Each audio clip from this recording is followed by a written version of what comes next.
इस मूवी में time travel दिखाया गया है जिसकी कहानी भी बहुत अच्छी है, इसलिए वीडियो को पूरा देखें। तो कहानी की शुरुआत 28 मार्च 1998 के दिन से होती है, जहां हमें जंगलों के बीच एक लैब को दिखाया जाता है। उस लैब में पॉल और माइकल नाम के दो वैज्ञानिक कई सालों से टाइम मशीन बनाने के ऊपर काम कर रहे थे और आज ये पहली बार उस टाइम मशीन का टेस्ट करने वाले हैं।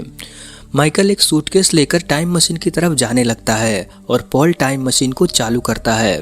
देखते ही देखते वो मशीन पूरी तरह से चालू होकर टाइम ट्रेवल करने के लिए तैयार था, लेकिन तभी मशीन में कुछ खराबी आ जाती है जिसके कारण जोरदार धमाका होता है जिसमें पॉल का पार्टनर माइकल मारा जाता है।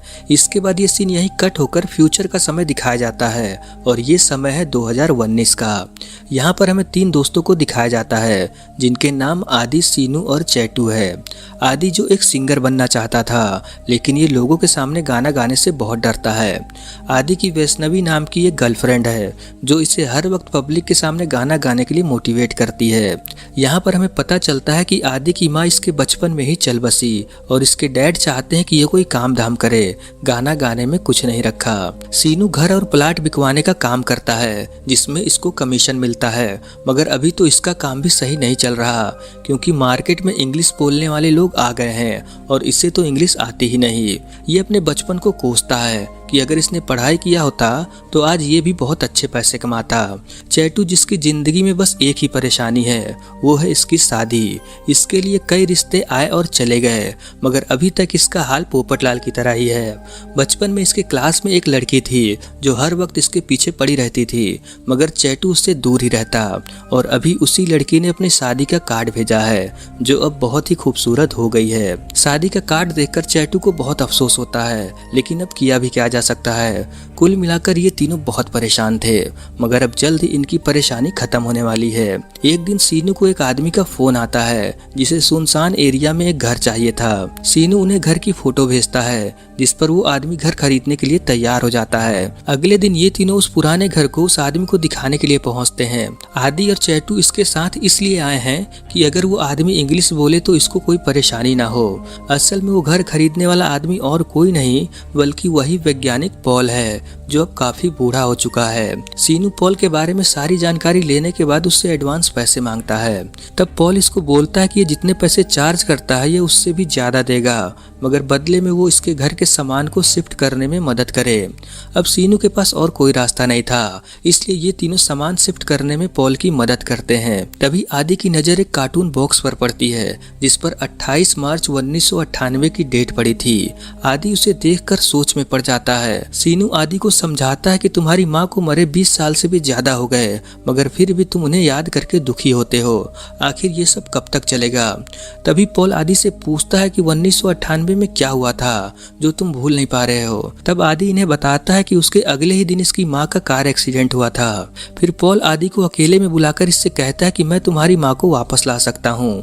फिर ये इसे अपनी टाइम मशीन के बारे में बताता है और इससे कहता है कि अगर तुम अपनी माँ को जिंदा देखना चाहते हो तो ये इसमें इसकी मदद कर सकता है, लेकिन बदले में इसे एक काम करना होगा। आदि को पॉल की बातें बकवास लग रही थी, लेकिन वो अपनी माँ से बहुत प्यार करता था। अगर कोई इससे कहे कि ये इसकी माँ से मिलवा सकता है तब ये उसका कहना जरूर मानेगा, चाहे वो झूठ ही क्यों ना हो। आदि ये बात अपने दोस्तों को भी बताता है जिस पर वो इसी का मजाक उड़ाने लगते हैं। ये आदि को बोलते हैं कि पॉल तुम्हें बेवकूफ बना रहा है, टाइम ट्रेवल सिर्फ फिल्मों में ही होता है, असल जिंदगी में नहीं।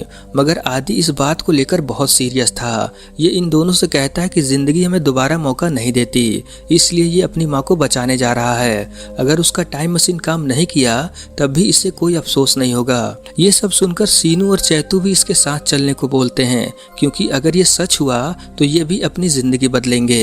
अगले दिन ये तीनों पॉल के पास पहुंचते हैं। पॉल इन्हें बताता है कि इस टाइम मशीन का इस्तेमाल करने के लिए इन्हें एक ऐसी जगह चाहिए जो 1998 में भी खाली हो, जहां ये मशीन को छुपाकर रख सके। तब सीनू इन्हें अपने दादाजी के घर लेकर आता है जो 1996 से ही बंद पड़ा है। सिर्फ सीनू ही कभी कभी यहाँ आता था। इसके बाद पॉल इन तीनों को अपनी टाइम मशीन दिखाता है जिसको अब इसने मॉडिफाई करके छोटा कर लिया है। ये इनको 1 मार्च 1998 में भेजने वाला है। जाने से पहले पॉल इन्हें बताता है कि इन्हें वहां जाकर इसको अपना पहला एक्सपेरिमेंट करने से रोकना होगा ताकि इसके पार्टनर माइकल की जान बच सके। ये अपना एड्रेस और इन तीनों के साथ फोटो खिंचाकर उस टाइम मशीन में रख देता है ताकि जब ये तीनों वहां पहुंचे तब ये 1998 के पॉल को लेटर दिखाकर उसे यकीन दिला सके। खैर इसके बाद पॉल टाइम मशीन ऑन करता है। ये मशीन इनकी आंखों को स्कैन करती है क्योंकि जब इनका काम हो जाएगा तब ये इसी स्कैन के जरिए वापस अपने टाइम में आ जाएंगे। देखते ही देखते टाइम मशीन चालू होकर अपना काम करने लगती है और कुछ ही सेकंड में ये तीनों 1998 में पहुंच जाते हैं, जहां की ताजी हवा और आसपास के लोगों को देखकर इन्हें पूरा यकीन हो जाता है कि ये सच में 1998 में आ गए हैं। ये सबसे पहले अपने स्कूल जाकर अपने आप को ही देखते हैं जो इस वक्त बहुत खुश थे। इसके बाद आदि अपने घर के बाहर आता है जहाँ इसकी माँ बाजार से कुछ सामान लेकर आ रही थी। आदि अपनी माँ को देखकर बहुत खुश था। खुशी के मारे इसकी आंखों में आंसू आ गए थे। ये अपनी माँ की मदद करता है। इसकी माँ आदि के लिए चाय बनाकर लाती है मगर वो उसमें चीनी डालना भूल जाती हैं। आदि चाय पीने से पहले ही बोल पड़ता है कि आप चाय में चीनी डालना भूल गई हैं, जिस पर वो कहती हैं कि मैं हमेशा भूल जाती हूँ, मेरा बेटा भी यही कहता रहता है।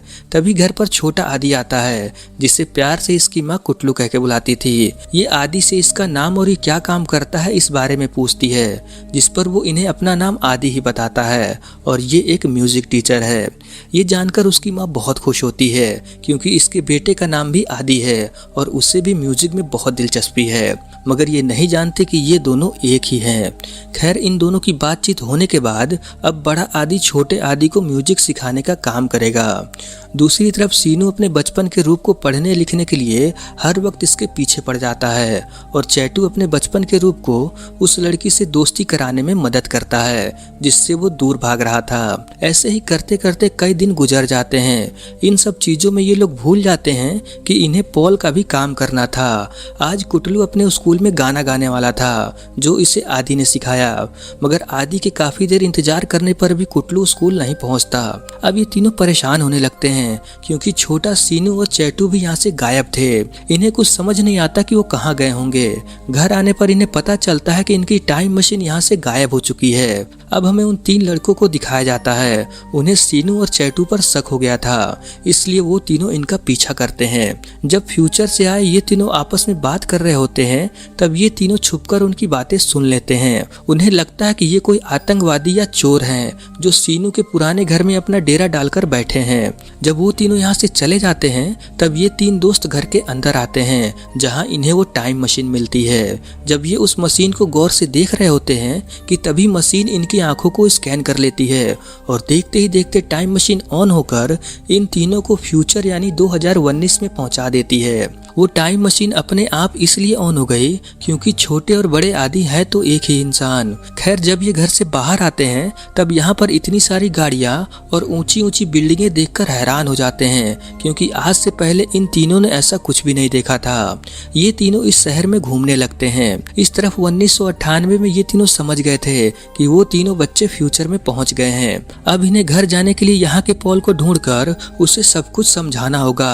वही एक इंसान है जो इनकी मदद कर सकता है, मगर इन लोगों ने टाइम मशीन से वो लेटर निकाला ही नहीं था जिसमें पॉल का एड्रेस था। अब ये कई जगह जाकर वैज्ञानिक पॉल और माइकल के बारे में पूछताछ करते हैं मगर कहीं भी इन्हें उनका एड्रेस नहीं मिलता। आदि के माँ बाप अपने बेटे को हर जगह ढूंढ रहे थे। बड़ा आदि इनके साथ होते हुए भी ये इनको नहीं बता सकता था कि वो तीनों फ्यूचर में चले गए हैं। इस तरफ 2019 में आदि को एक बड़े मंच पर गाना गाने का ऑफर मिलता है, लेकिन वो तो यहाँ था ही नहीं। इसलिए वैष्णवी आदि को ढूंढते हुए सीनू के पुराने घर पर पहुंचती है जहाँ ये आदि सीनू और चैटू के बचपन की फोटो देख रही थी। तभी इसके सामने वो तीनों बच्चे आ जाते हैं जिसे देखकर वैष्णवी बहुत डर जाती है।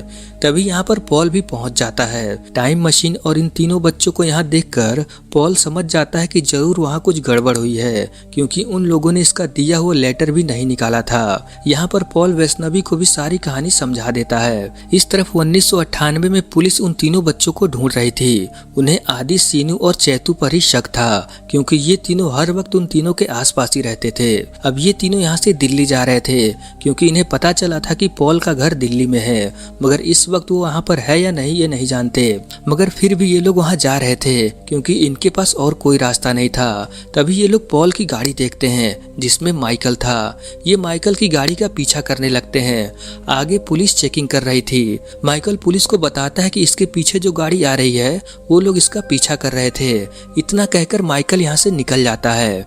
पुलिस जब इन लोगों से पूछताछ करने लगती है तभी ये लोग मौका देखकर यहाँ से भागने लगते हैं। माइकल का पीछा करते हुए ये तीनों उनके लैब में पहुंच जाते हैं और ये वो समय होता है जब पॉल और माइकल पहली बार टाइम ट्रेवल मशीन का टेस्ट करने वाले थे। ये पॉल को ऐसा करने से मना करते हैं और इसे सारी बात बताते हैं, मगर माइकल इनकी बात नहीं सुनता। उसे लगता है कि इन्हें इसके दुश्मनों ने भेजा है ताकि इनका एक्सपेरिमेंट सफल ना हो। तभी यहाँ इन तीनों का पीछा करते हुए पुलिस भी पहुंच जाती है। माइकल उस टाइम मशीन में मना करने के बाद भी जाने लगता है और तभी यहाँ जोरदार धमाका होता है जिसमें यहाँ मौजूद सभी लोगों को थोड़ी बहुत चोटें लग जाती हैं। हॉस्पिटल में आदि को याद आता है कि अगले 1 घंटे में इसकी माँ का एक्सीडेंट होने वाला है क्योंकि आज 29 मार्च है। इसलिए ये हॉस्पिटल से भागकर अपने घर आता है जहाँ इसे पता चलता है कि इसकी माँ कुटलू को ढूंढने निकली है। परेशानी ये थी कि उन्हें सही से गाड़ी चलाना नहीं आता था, इसलिए आदि पूरे शहर में अपनी माँ को ढूंढने लगता है। थोड़ी देर बाद इसे अपनी माँ की गाड़ी दिखाई देती है। इसकी माँ आदि को बताती है कि ये पुलिस स्टेशन जा रही है क्योंकि जिन 2 आदमियों ने इसके बेटे को किडनैप किया है वो पकड़े गए हैं, मगर इसकी गाड़ी खराब हो गई है। आदि अपनी माँ को देखकर बहुत डरा हुआ था क्योंकि एक्सीडेंट होने में बस कुछ ही मिनट रह गए थे, मगर इसे नहीं पता कि एक्सीडेंट कैसे होगा। ये अपनी माँ को जल्द से जल्द घर चलने को कहता है, मगर वो नहीं मानती क्योंकि उन्हें अपने बेटे की ज्यादा चिंता थी। परेशान होकर आदि अपनी माँ को बता देता है कि यही कुटलू है, मगर अभी ये इन्हें नहीं समझा सकता, इसलिए वो घर चले। ये अपनी माँ को ऑटो में बैठाकर जैसे यहाँ से जाने वाला था तभी अचानक एक ट्रक आकर इस ऑटो को जोरदार टक्कर मारता है। मतलब जो एक्सीडेंट होना था वो हो गया। ये देखकर आदि बहुत रोता है। इस तरफ छोटे आदि को भी ये बात पता चल जाती है कि इसकी माँ अब नहीं रही। इसके बाद आदि सीनू के घर आता है जहाँ पहले से ही सीनू और चैटू हॉस्पिटल से भागकर आए हुए थे। चैटू कहता है कि सब कुछ जानते हुए भी हमने अतीत में कुछ नहीं बदला, हमने यहाँ आकर बहुत बड़ी गलती की। तब आदि कहता है नहीं ऐसा नहीं है, मैं अपनी माँ को दोबारा देख पाया, उनका बनाया हुआ खाना खा सका, ये मेरे लिए बहुत बड़ी बात है। ये तीनों यहाँ बातें कर ही रहे होते हैं कि दूसरी तरफ पॉल टाइम मशीन चालू करके इन तीनों बच्चों को 1998 में भेज देता है और देखते ही देखते वो तीनों अपने समय में आ जाते हैं। अब ये तीनों बच्चे भी जानते थे कि ये लोग इनका ही फ्यूचर रूप है। सीनू अपने बचपन के रूप से कहता है कि तुम्हें जो करना है आराम से करना, तुम जो भी करोगे अच्छा ही होगा क्योंकि हम दोनों एक ही हैं। चैटू भी यही चीज अपने रूप को भी समझाता है। छोटा आदि बहुत रो रहा था क्योंकि अब इसकी माँ नहीं रही। बड़ा आदि उसे शांत कराते हुए कहता है कि हमारी माँ कहीं नहीं गई, वो हमेशा हमारे साथ रहेंगी। माँ को म्यूजिक बहुत पसंद है तो तुम उसे कभी मत छोड़ना। इतना कहकर ये तीनों अपने समय में लौट आते हैं जहाँ वैष्णवी इन्हें देखकर बहुत खुश होती है। ये लोग पॉल का शुक्रिया अदा करते हैं क्योंकि उसने इन्हें दूसरा मौका दिया। ये पॉल को बताते हैं कि इन्होंने विधि के विधान को बदलने की कोशिश किया मगर वो नहीं कर पाए, इसलिए वो इन्हें माफ करे। इसके बाद हमें कुछ दिनों बाद का समय दिखाया जाता है जहाँ सीनू फिर से अपने काम पर लग गया है और चैटू हमेशा की तरह शादी के लिए लड़की ढूंढ रहा है। लास्ट में आदि जो अब लोगों के सामने गाना गाने के लिए रेडी था, ये सामने बैठे लोगों में अपनी माँ को देखता है जो इसे कह रही थी कि वो हमेशा इसके साथ है। ऐसा आदि इमेजिन करता है और अपना गाना शुरू करता है। और दोस्तों यहीं पर ये बेहतरीन मूवी खत्म हो जाती है। तो दोस्तों ये थी ओके ओका जीविथम मूवी की कहानी जो 2022 में रिलीज हुआ था। तो चलिए मिलते हैं किसी और वीडियो के साथ।